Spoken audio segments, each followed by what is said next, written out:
আজ সবাই মিলে গেছিলাম একটু বাইরে টিফিন করতে। যেহেতু বাড়ির বাইরে থাকি তার জন্য ফ্যামিলি বলতে এরাই, তাই যেখানেই যাই সবাই একসাথেই যায়। এখানে গেছিলাম কিছু কেনাকাটা করতে। আমরাও গেছিলাম, আমরা বেরিয়ে গেছি অনেকক্ষণ আগে, ওদের জন্যই বাইরে দাঁড়িয়েছিলাম। তারপর আস্তে আস্তে ভিতরে ঢুকে গেলাম রেস্টুরেন্টে। আর এখানে বড়বাবু খাবার অর্ডার করছে। আমরা করেছিলাম চিলি পিৎজা আর ওরা করেছিল চিকেন আর ভেজ রাইস। আর এখানে ফটো তোলা হচ্ছে, আমরা বসে গেছি। আর এখানে খাওয়া দাওয়া আমাদের ডান হয়ে গেছে, দেখো তোমাদের সাথে খাবারটা শেয়ার করতে পারলাম না। তো খাওয়া দাওয়া কমপ্লিট করে আমরা এখানে বাইরে বেরিয়ে গেছি।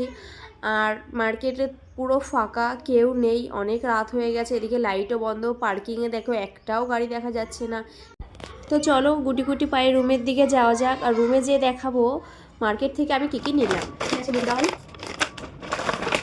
খেজুর, এখানে আছে একটা পেস্ট, ড্রাই ফ্রুটস, এখানে আছে চানার ডাল আর ফরচুনার তেল। আর আজকের সন্ধ্যাটা ঠিক এভাবেই কেটেছিল। টাটা।